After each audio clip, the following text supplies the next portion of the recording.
اعوذ باللہ من الشیطان الرجیم بسم اللہ الرحمن الرحیم۔ سورہ بقرہ مدنی ہے اور اس میں 286 آیتیں اور 40 رکوع ہیں۔ الف لام میم، الف لام میم، ذالک الکتاب لا ریب فیہ ھدی للمتقین۔ یہ کتاب ایسی ہے کہ اس میں کوئی شک نہیں، یہ ہدایت ہے ان ڈر رکھنے والوں کے لیے۔ یعنی اس کتاب کی ہر بات کسی شک و شبہ کے بغیر درست ہے۔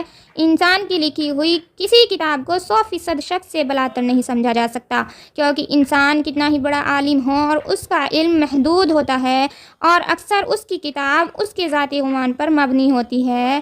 لیکن چونکہ یہ کتاب اللہ تعالیٰ کی ہے جس کا علم لامحدود بھی ہے اور 100% یقینی بھی، اس لیے اس میں کسی شک کی گنجائش نہیں۔ کسی کو شک ہو تو یہ اس کی ناسمجھی کی وجہ سے ہوگا۔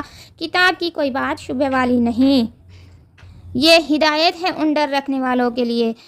اگرچہ قرآن کریم نے صحیح راستہ ہر ایک کو دکھایا ہے، خواہ وہ مومن ہو یا کافر، اس لیے اس معنی کے لحاظ سے اس کی ہدایت سب کے لیے ہے، لیکن نتیجے کے اعتبار سے دیکھا جائے تو یہ ہدایت کا فائدہ انہی کو پہنچتا ہے جو اس کی بات مان کر اس کے تمام احکام اور تعلیمات پر عمل کریں۔ اس لیے یہ فرمایا گیا ہے کہ یہ ہدایت ہے ڈر رکھنے والوں کے لیے جو بے دیکھی چیزوں پر ایمان لاتے ہیں۔ ڈر رکھنے کا مطلب یہ ہے کہ انسان یہ بات ہمیشہ پیش نظر رکھے کہ اسے ایک دن اللہ کے حضور اپنے تمام اعمال کا جواب دینا ہے، لہٰذا مجھے کوئی کام ایسا نہ کرنا چاہیے جو اس کی ناراضگی کا باعث ہو۔ اسی خوف اور دھیان کا نام تقویٰ ہے۔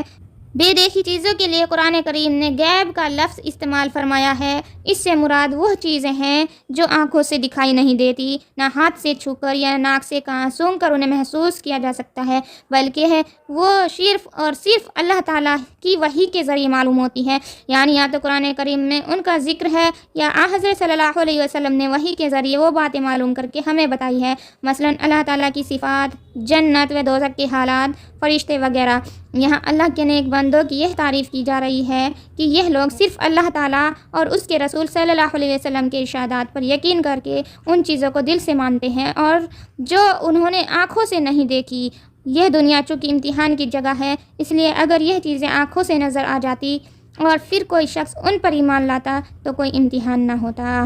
اللہ تعالیٰ نے ان چیزوں کو انسان کی نگاہ سے پوشیدہ رکھا ہے، لیکن ان کے وجود کے بے شمار دلائل مہیا فرما دیے ہیں کہ جب کوئی شخص ذرا انصاف سے غور کرے گا تو ان باتوں پر ایمان لے آئے گا اور امتحان میں کامیاب ہوگا۔ قرآن کریم نے بھی وہ دلائل فرمائے ہیں جو انشاءاللہ آگے آتے رہیں گے۔ ضرورت صرف اس بات کی ہے کہ قرآن کریم کو حق طلبی کے جذبے سے غیر جانبدار ہو کر پڑھا جائے اور یہ خیال دل میں رکھا جائے کہ یہ معاملہ ایسا نہیں ہے کہ اس میں لاپرواہی برتی جائے۔ یہ انسان کی ہمیشہ کی زندگی کی بہتری اور تباہی کا معاملہ ہے، لہٰذا یہ ڈر دل میں ہونا چاہیے کہ کہیں میری نفسانی خواہشات قرآن کریم کے دلائل ٹھیک سمجھنے میں رکاوٹ نہ بن جائے۔ اس لیے مجھے اس کی دی ہوئی ہدایت کو تلاش حق کے جذبے سے پڑھنا چاہیے اور پہلے سے دل میں جمے ہوئے خیالات سے ذہن کو خالی کر کے پڑھنا چاہیے تاکہ مجھے واقعی ہدایت نصیب ہو۔ یہ ہدایت ہے ڈر رکھنے والوں کے لیے، ایک مطلب یہ بھی ہے